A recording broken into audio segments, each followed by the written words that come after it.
Hello and welcome. Tonight, Edo political crisis continues with 17 assembly lawmakers claiming to have impeached the Speaker and Deputy Speaker after inaugurating 14 lawmakers whose seats had been declared vacant. Edo state government shut down House of Assembly complex for renovation shortly after police siege. Gunmen killed 25 people in fresh attack on Zangon Kataf local government area of Kaduna State. And French President Emmanuel Macron calls for profound change from Lebanon leadership as he visits site of Beirut explosion. Plus business and news from Abuja, the FCT, and later from our studios in London. On business news tonight, Debt Management Office resumes federal government saving bond monthly auction following its suspension in April due to COVID-19 lockdown. On sports news tonight, Premier League clubs vote against retaining the 5 substitutions per match rule for the 2020-2021 season. Governorship election in Edo State as the two leading political parties, the ruling People's Democratic Party and the main opposition APC, engage in a war of words and political scheming. It all started early this morning with the police laying siege to the assembly complex, an action which caused an uproar. Then the removal of the symbolic mace from the roof of the building, followed by the announcement of immediate commencement of renovation of the assembly complex. What appeared to be the climax of it was the announcement of 17 out of 24 lawmakers in the State House of Assembly that they have impeached the Speaker and Deputy Speaker. These and more are some of the highlights of the political drama in Edo State today.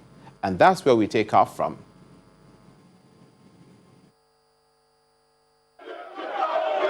The crisis rocking the Edo State House of Assembly is clearly far from over.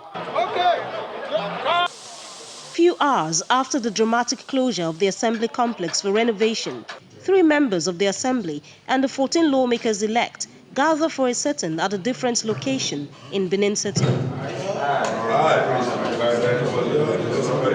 It starts with the inauguration of the members-elect by Deputy Clerk of the House, Samuel Efezokai. The Speaker. Done with that, the member representing Ovia Southwest constituency, Honorable Sunday Agado, moves a motion for the impeachment of the Speaker and his deputy. I therefore move for the impeachment of the Speaker and the Deputy Speaker as already stated. I so move. It's then seconded and ruled upon by the Speaker pro tempore, Honorable Emmanuel Agbaje. I, Honorable Emmanuel Agbaje, member representing Akoko constituency 2, sitting as Speaker pro tempore, do hereby declare that all actions of Honorable Frank Okiye, particularly the wrongful and illegal declaration of the seat of 14 members as vacant, is null and void and of no effect whatsoever. With the Speaker, Francis Okiye, and his deputy removed, a new Speaker, Honorable Victor Edoro, is elected with Emmanuel Agbaje as deputy. Do solemnly swear and affirm that I will be faithful and bear true allegiance to the Federal Republic of Nigeria. The new Speaker assumes his new role and in that capacity asks the police to help put in place a peaceful atmosphere where lawmakers can effectively perform their functions. I hereby call on the city of Edo State to make sure that the Edo State Assembly complex is free of hoodlums tomorrow morning, because we are going to be going there to sit. The sit-in is then adjourned till Friday the 7th of August, with the legislators hoping to return to the Assembly complex for its next session. Before the impeachment of the Speaker and his deputy, mild drama had earlier played out at the Assembly complex as some unidentified persons removed the symbolic mace from the roof of the building for unexplained reasons. That action also followed another scene earlier created when police officers occupied the complex in a move purportedly to forestall alleged plans to attack the facility.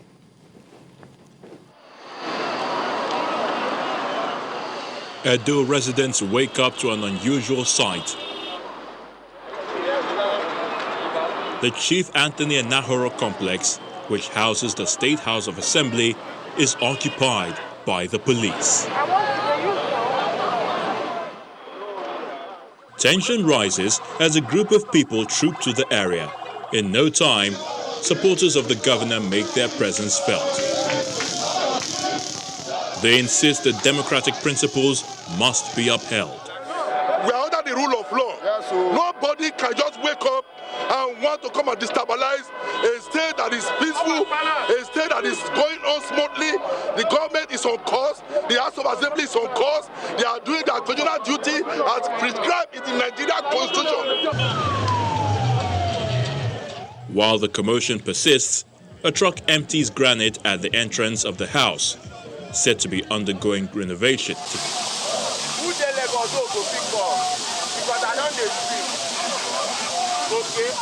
The roof of the complex is also yanked off, as some persons are seen removing the symbolic mace on top of the building.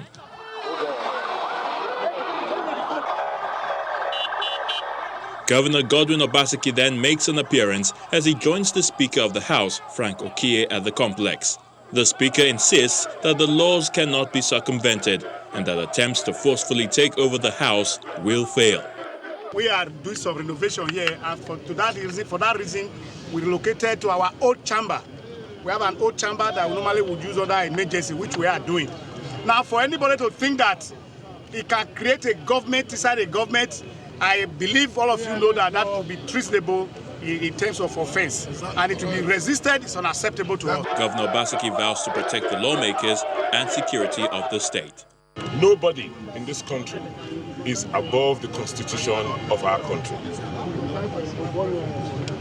And so, this morning, Mr. Speaker, go about your regular duties as a parliament the way you deem and the way the constitution prescribes.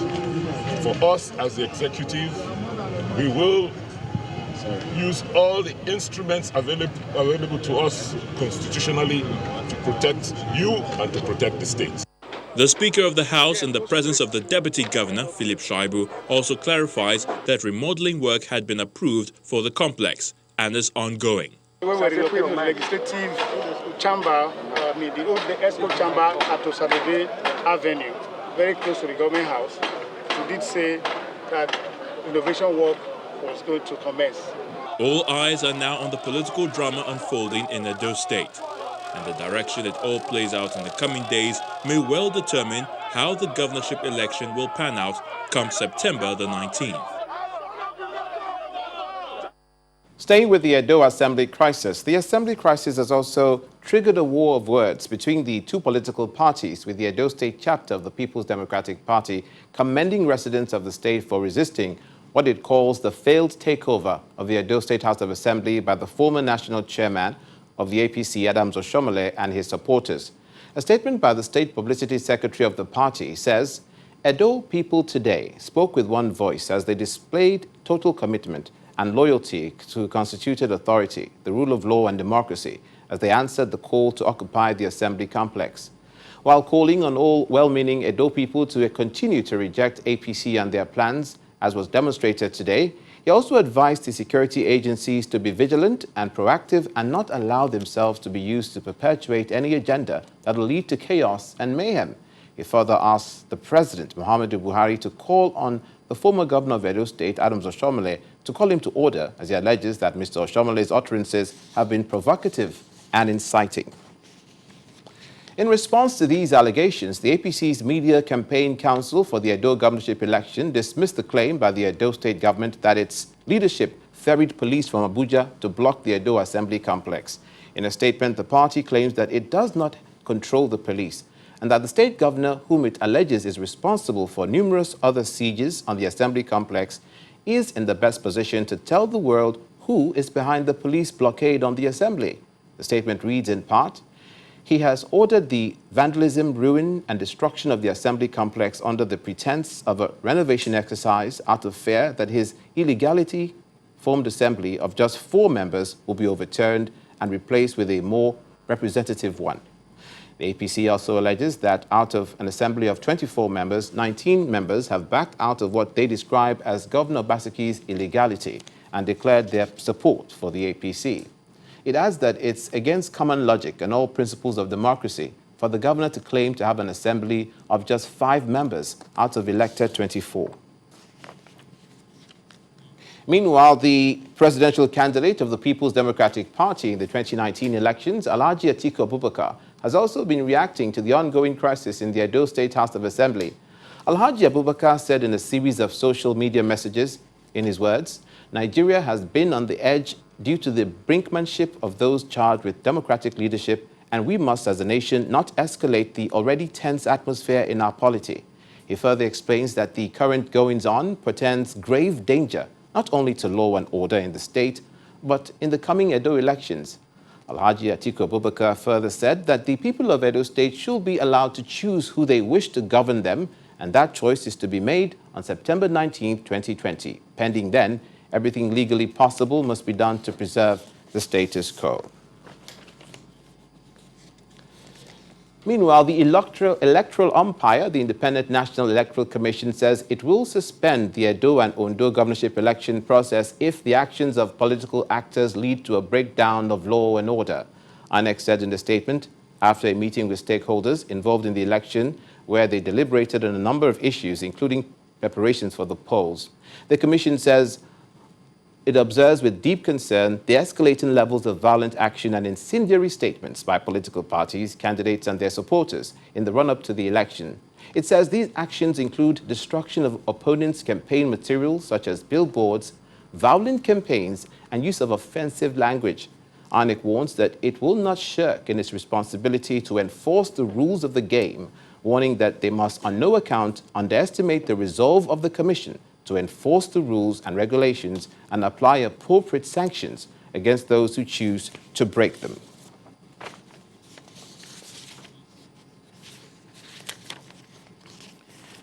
From there, we go to other stories, to security. Now, in Kaduna State, no fewer than 25 people have been reported killed and several others injured in a fresh attack on 3 communities in Zangon Kataf local government area of Kaduna by suspected militia. The communities are Kurumin Masara, Apiashim, and Takmawal. The latest attack comes a few days after security agencies were deployed to the vulnerable communities to prevent residents from further attack. Although the police authorities are yet to confirm the fresh attack, the chairman of Zangon Kataf local government, Elias Manza, told Channels Television that the gunmen suspected to be Fulani militia invaded the 3 communities in the early hours of today, shooting indiscriminately at people's houses. He explains that 7 people were killed in Takmawai, while 13 others were killed in Kurumin Masara in what seems like a coordinated attack. 3 communities were attacked simultaneously. You know, the first is a village near one of the settlements that is called Kibori, but the name in the native language is called Apiashim. That village, 7 people were killed. I was there this afternoon when they were buried. Then at Kulmi Masara stroke at Tagmaway, a total of 13 people were killed. And then the 3rd settlement is called Taligan in Magamia. A total of 5 young people were killed. So that's the total. But of course, this is in addition to those who were wounded. Several houses were actually, razed down. So that's the summary of what happened. Coming up on the news at 10, more on the political intrigue in Edo State as we are joined by legal practitioner, Mr. Jitio Gunye. Please stay with us.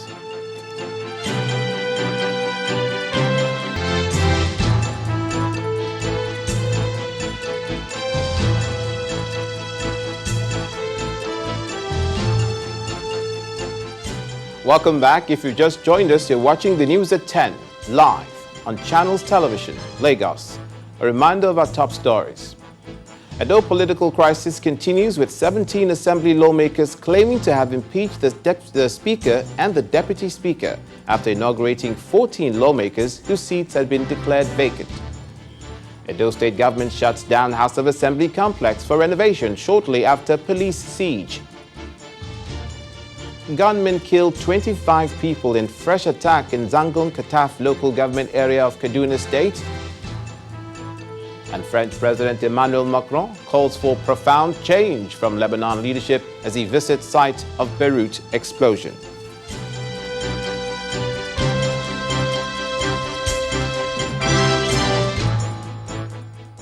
Our website, channelstv.com, has more information on our top stories and others. Please subscribe and watch Channels Television's live stream on YouTube and other social media platforms using your mobile device browser, or download the Channels TV app for Android and iOS devices from their respective stores.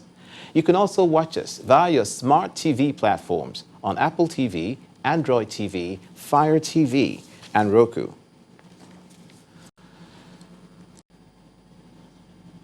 Joining us tonight for more insight into the Edo Assembly crisis is Mr. G.T. Ogunye, a legal practitioner. It's a pleasure to have you with us. It's my pleasure. Thanks for inviting me. What a day it's been in Edo State. From the drama at the Assembly complex to the purported impeachment of the Speaker and Deputy Speaker. What do you make of the happenings today? Well, what happened today in Edo State is very sad and disgraceful.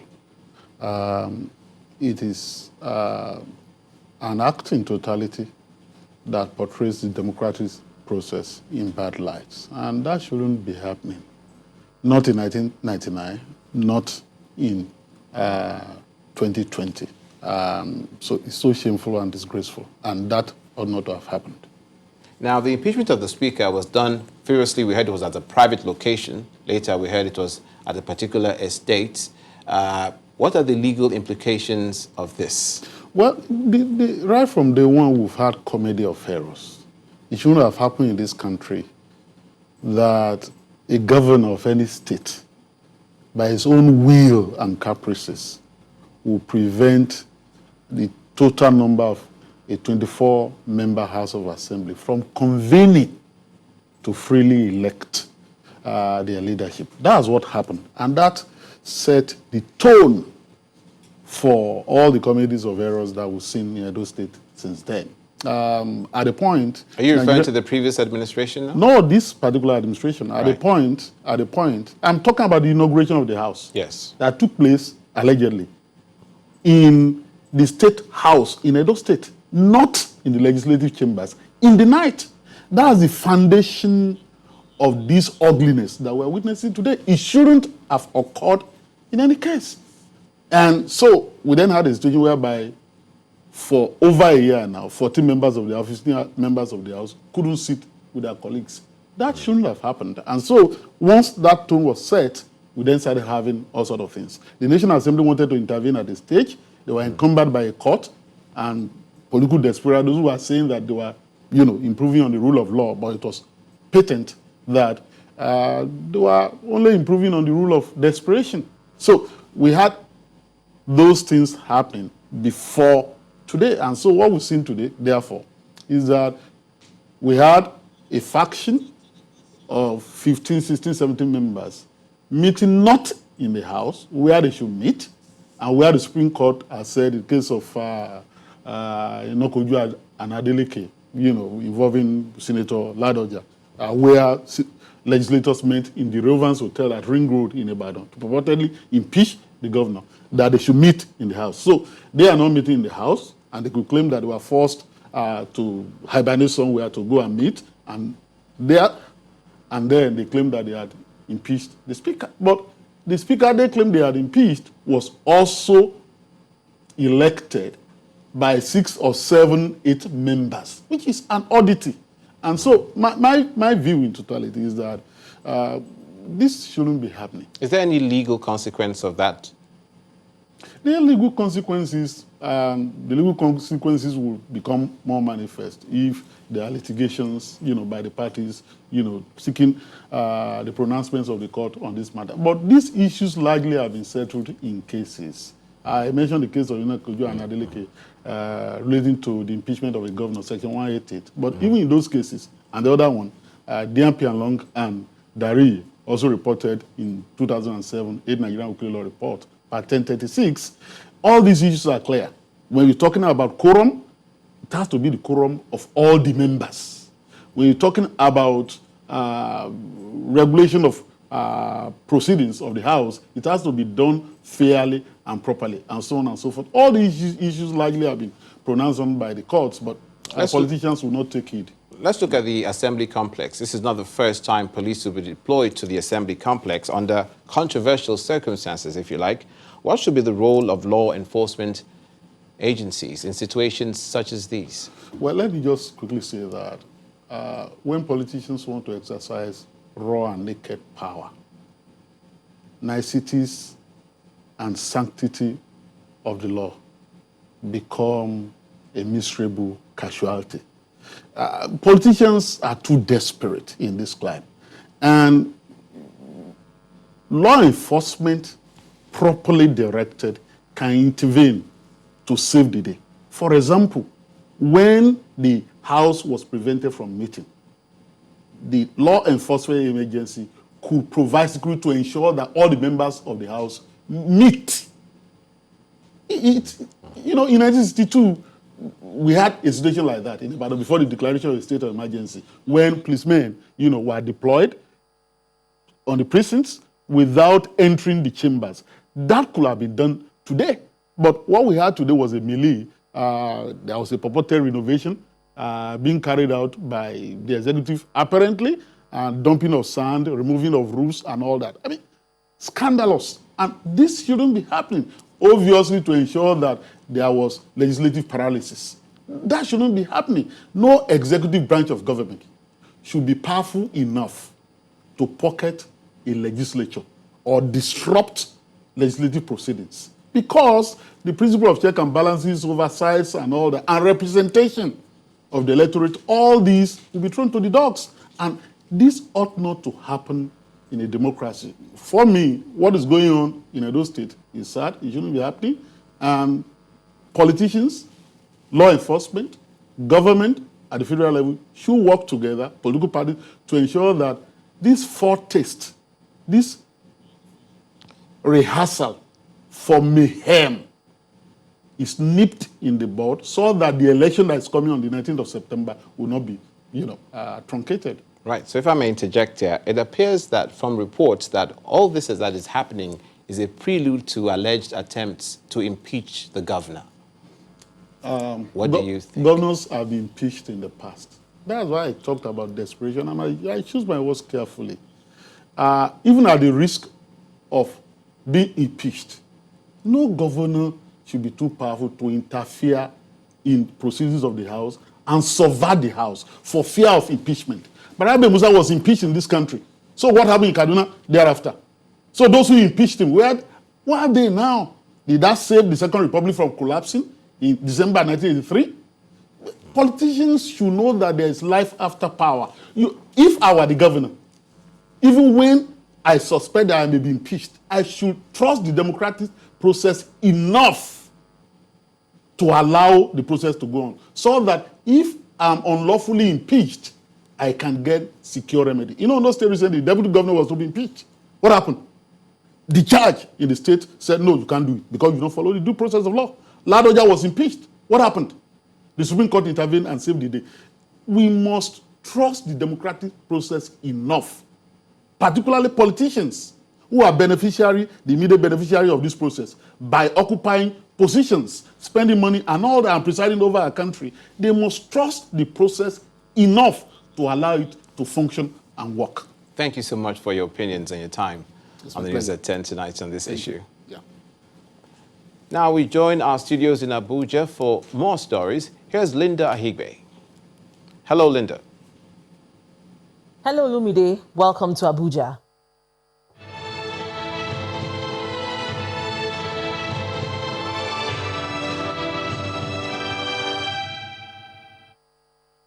We begin with the latest update on the country's fight against the COVID-19 pandemic. Today, the Presidential Task Force on COVID-19 announced an extension of the second phase of the eased lockdown by another 4 weeks, with some modifications to the safety protocols.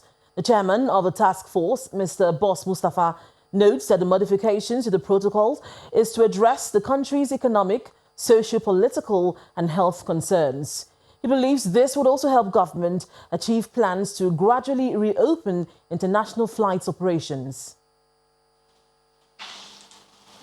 For 2 months since the second phase of the eased lockdown began on June 2nd this year, members of the Presidential Task Force on COVID-19 have been coordinating the national response and monitoring the level of compliance with the non-pharmaceutical interventions. I welcome you. At this news conference in Abuja, the task force chairman announced the approval of President Buhari for an extension of the second phase of the eased lockdown by another 4 weeks. After due consideration of the recommendations, Mr. President has approved the following: maintaining the current phase of the national response to COVID-19 for another 4 weeks in line with the modifications reflected in the report, the 6th interim report we submitted, which the national coordinator will give you further details on. He explains why the PTF made those recommendations, which the president approved. It is, however, important to inform you that major changes being proposed are aimed at achieving the following: gradual reopening of international air flights within established parameters, reopening of rail transportation within established parameters, which was undertaken on the 29th of July 2020, and also to address economic, socio-political, and health concerns. The national coordinator of the task force gives further clarifications to the modified protocols. Effective from early morning hours of today, the measures put in place for the current phase 2 of the eased lockdown shall be maintained while addressing some specific aspects. These include maintaining the current nationwide curfew from 10 p.m. to 4 a.m. We have modified the advice with regards to arrival for flights. Passengers arriving at the airports for domestic flights are advised to arrive at least 1.5 hours before their flight and 3 hours before international flights, where these restart. This is the third time the federal government is extending the second phase of the eased lockdown. The third phase of the eased lockdown is expected to lift the ban on some aspects of the economy that are yet to open for business, such as international flight operations and schools for students in non-exit classes. When the news at 10 returns, Debt Management Office resumes federal government saving bond monthly auction following its suspension in April due to COVID-19 pandemic. That's in business news. Join us again.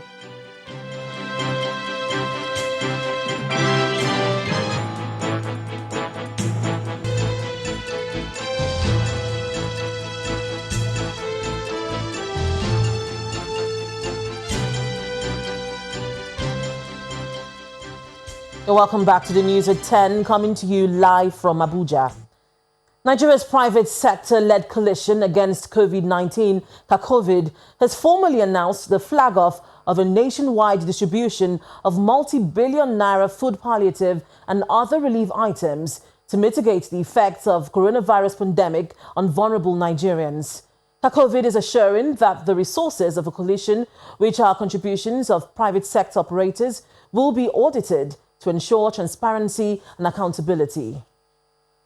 And they have gone very far. It's a meeting called to set the record straight on the distribution of food relief materials and other interventions of the private sector-led coalition against COVID-19. The private sector operators say they're spending about 23 billion naira to provide palliatives for 1.7 million families, which covers up to 10 million people across the 774 local governments in the country, including the Federal Capital Territory. Each family is getting various quantities of rice, pasta, gari, maize, semovita, noodles, salt, and sugar.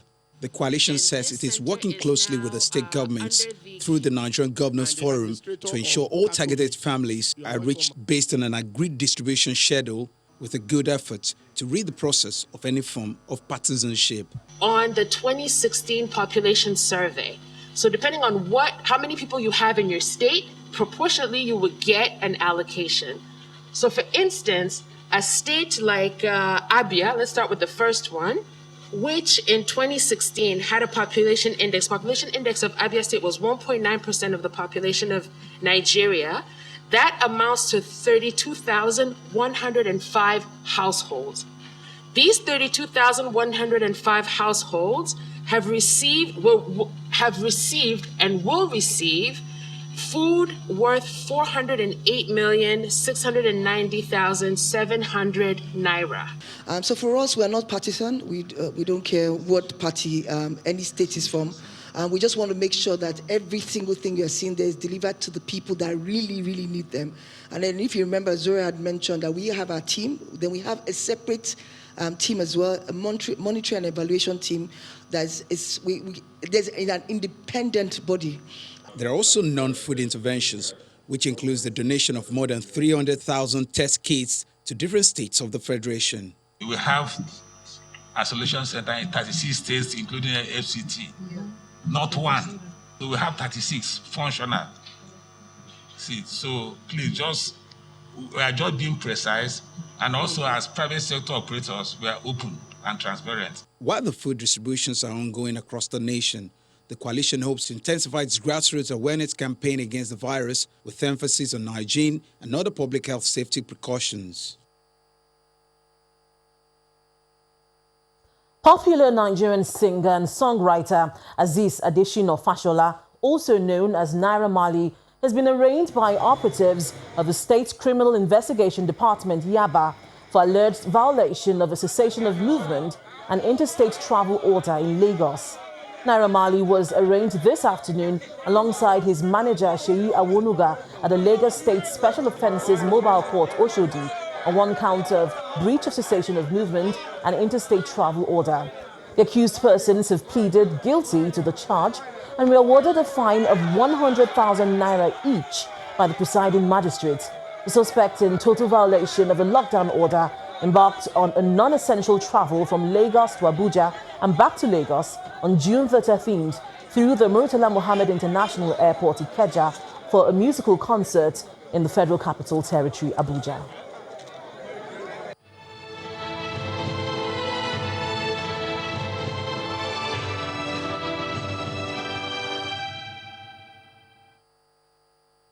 And that's all from Abuja. Back to you, Lumide. Thank you, Linda. And now to the northwestern region of the country. The Northern Governors Forum has condemned the latest attack in southern Kaduna, where at least 25 persons were killed in Zangon Kataf local government area of Kaduna State. The chairman of the forum and governor of Plateau State, Samuel Along, said in a statement that the persistent attacks on villages in the area, despite all efforts by government and security agencies to end the violence, raises serious concern and condemnation. He explains that the latest attack shows the desperate attempt by criminals to not only cause pain and sorrow amongst innocent citizens, but also frustrate efforts of state government at fostering peace and harmony. He adds that the Northern Governors Forum maintains its position that any group or individual that is aggrieved for whatsoever reason shall seek redress through official channels than resort to self-help, which only exacerbates crisis and instability. And to the South-South region, the Niger Delta Development Commission, NDDC, has inaugurated a committee for the completion and inauguration of its 13th-floor new permanent headquarters at the Eastern Bypass Axis in Port Harcourt, the River State capital. NDDC Acting Managing Director, Professor Daniel Punde, observes that the commission had been a tenant operating out of rented buildings for over 20 years of its existence. He explains that the headquarters project, which started in the Ompadek times, has in itself been a never-ending undertaking of the commission all this while. As you are all aware, the commission has been a tenant operating out of rented buildings for over 20 years of its existence, denying it a home of its own from which to operate securely and strategically. The headquarters project commenced during the period of Umpadek and has been a never-ending undertaking of the Commission, constituting a permanent drain of resources with continuous flow of funds and resources over the years. There have been several revisions, redesigns and amendments of this project without a completion schedule or a date at the inception of the IMC. With the vision and drive of the Honorable Minister of Niger Delta Affairs and the IMC, together with the management and all the staff, today we are happy that it has reached a final completion phase.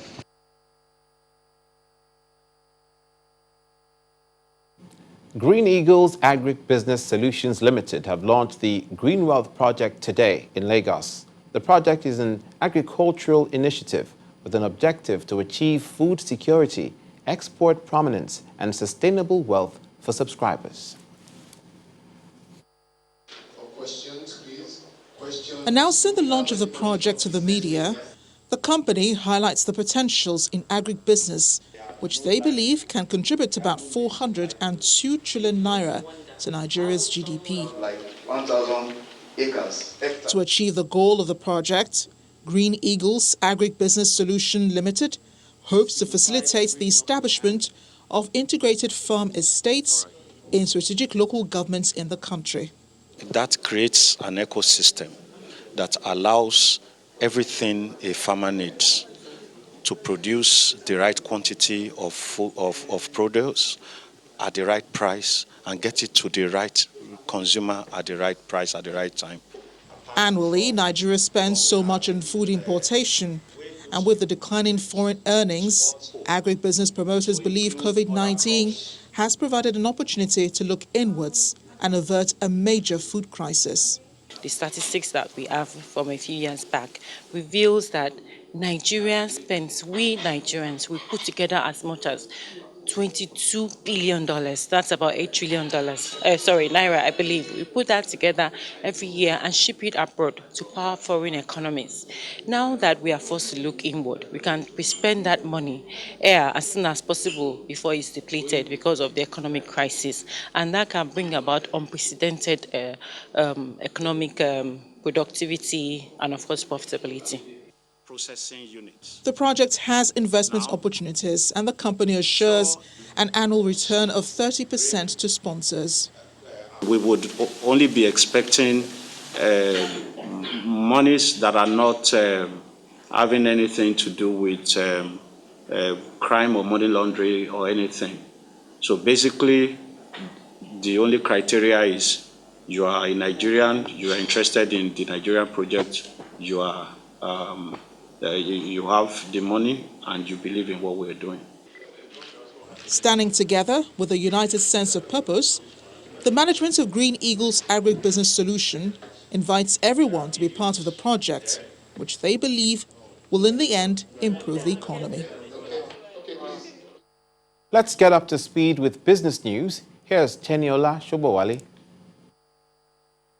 Banking, so easy, so simple. Dial *894# now. You first, First Bank.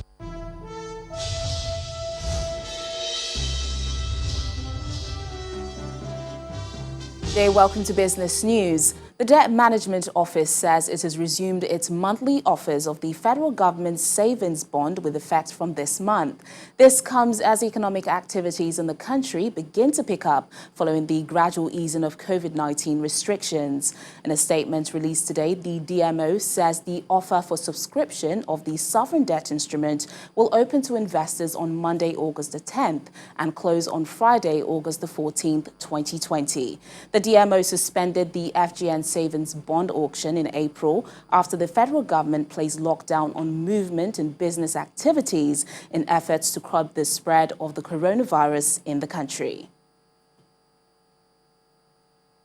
A total of $61.6 billion was financed by 7 of the world's largest multilateral development banks, including the African Development Bank in 2019, to tackle climate change. According to the 2019 edition of the Joint Report on MDB's Climate Finance, $46.6 billion, or 76% of total financing for the year, was devoted to climate change mitigation investment, while the remaining $15 billion, or 24%, was invested to help countries build resilience to the mounting impact of climate change. The MDBs have reported on climate finance since 2011, based on a jointly developed methodology for climate finance tracking. Now, Financial Services Group, FBN Holdings, says it has injected 25 billion naira as equity capital into its commercial banking subsidiary, First Bank of Nigeria. In a statement sent to the Nigerian Stock Exchange today, FBN Holdings explains that the amount is part of net proceeds of its divestment from FBN Insurance, in line with the group's medium to long-term strategic objectives. With a fresh capital injection, First Bank's capital adequacy ratio is now increased to 16.53%. Well, you'll be glad to know it's still a positive performance for the equities market within the new month, as investors continue to focus attention on the recent low price of some value stocks. Ekaite Afia has details of today's trading at the NSE.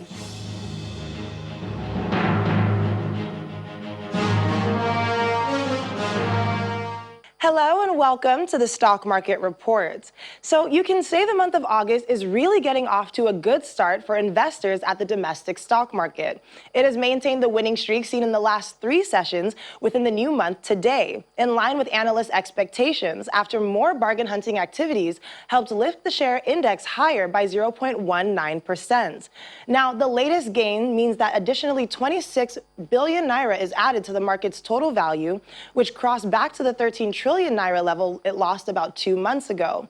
Now, the major contributor to Thursday's performance is Seplat, which gains 9.03%, and that pushed the oil and gas sector up by more than 4%, placing it as the most vibrant across the NSE's 5 key sectoral indexes.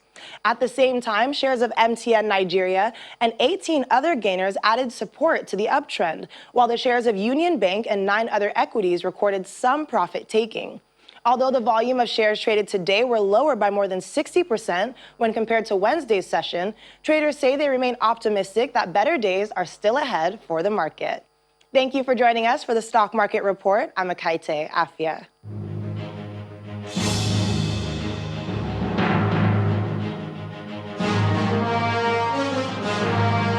Thanks, Ekaite. More positive reports as U.S. stock markets closed Thursday trading session higher, with the Nasdaq hitting the 11,000 level for the first time as traders digest better than expected unemployment data. But let's find out how other markets ended the day.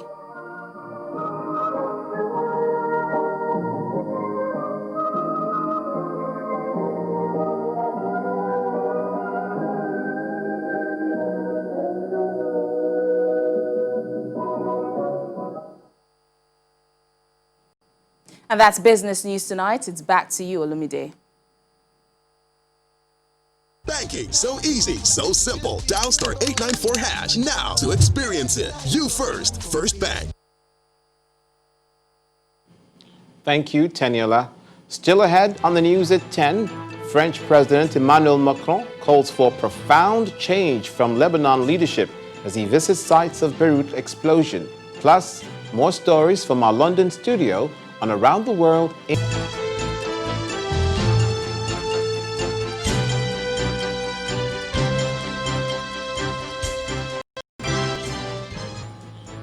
Welcome back to the news at 10. France's President Emmanuel Macron has called for profound change from Lebanon's leadership following Tuesday's huge explosion in Beirut. Mr. Macron, the first world leader to visit the country since this tragedy struck, also calls for an international investigation.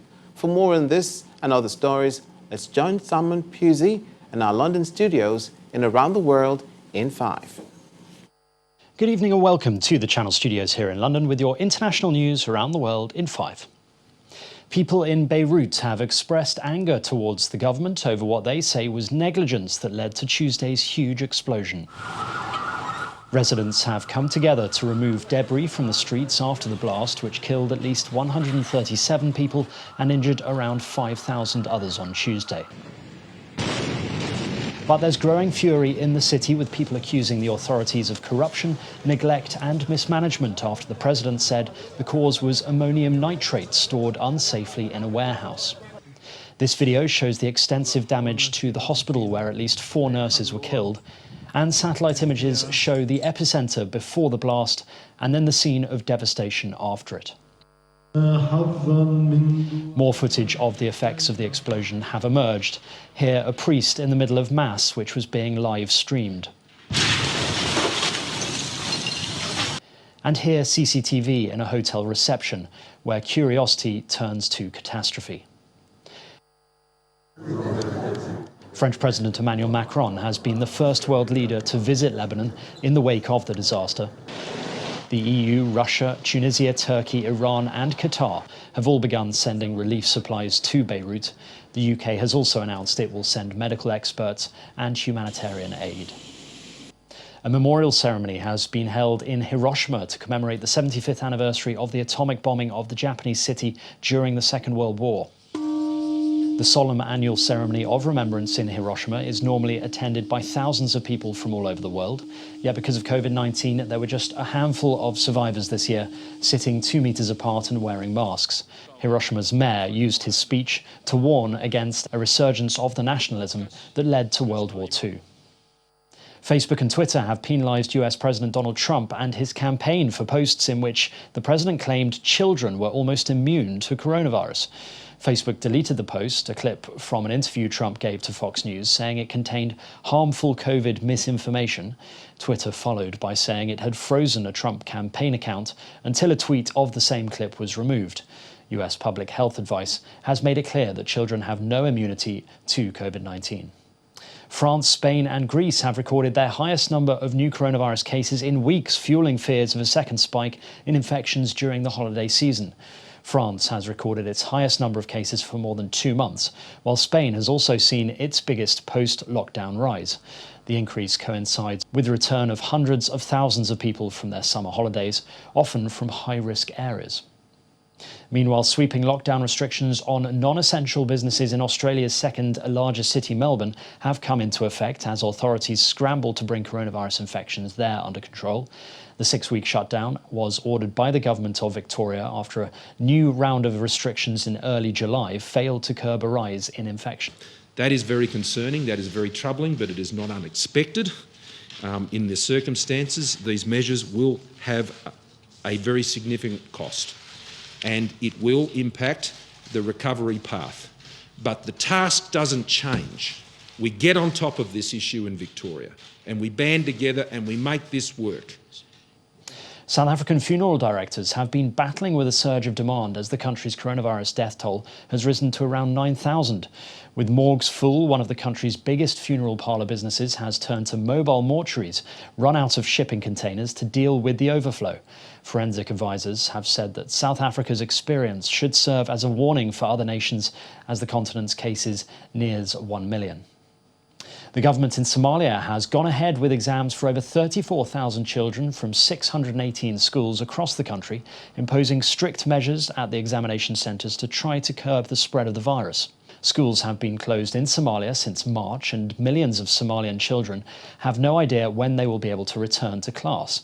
But the government has said it went ahead with the exams as it had to find a balance between protecting the public from the pandemic while allowing students to further their education.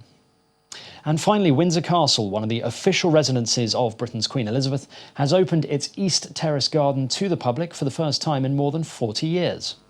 Visitors to the castle, where the Queen spent the last few months during Britain's lockdown before travelling to Scotland, will be able to tour the garden, created in the 1820s, on weekends during August and September. It boasts a colourful history, having served different monarchs' tastes throughout the centuries.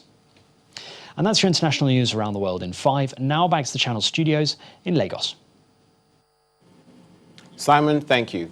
And now for sports news, here's Ayotunde Balogun.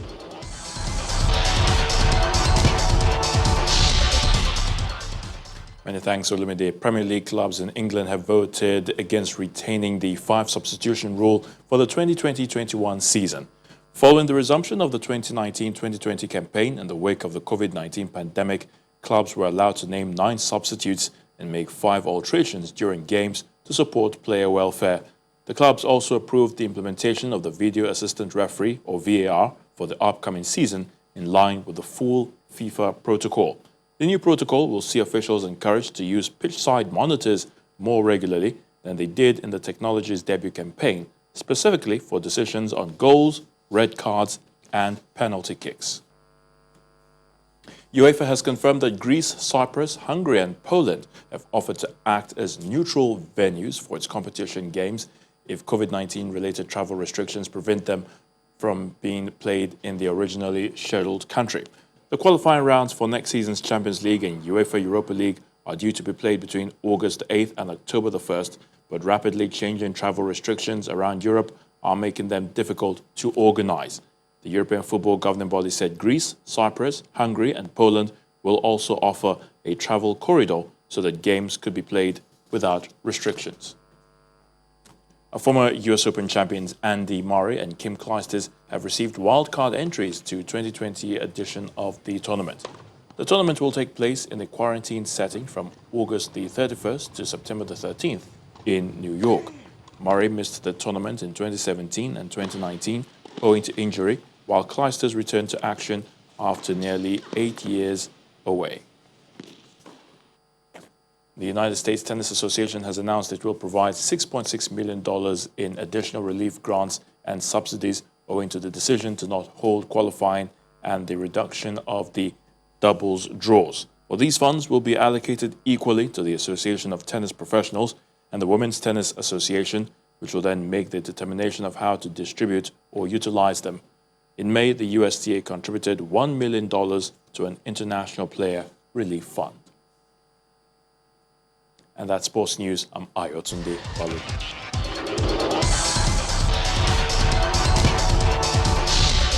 And the main news again.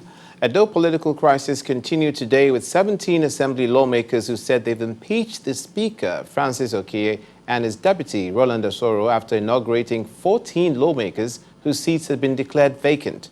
Also today, the Edo State government shut down the House of Assembly complex for renovation shortly after the police siege.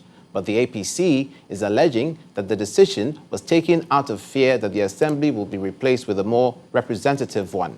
And French President Emmanuel Macron today called for profound change from Lebanon leadership as he visited the site of Beirut explosion where 137 persons were killed. That's it on the news at 10 tonight. Thank you for watching. I'm Olumide Macaulay. Please stay safe.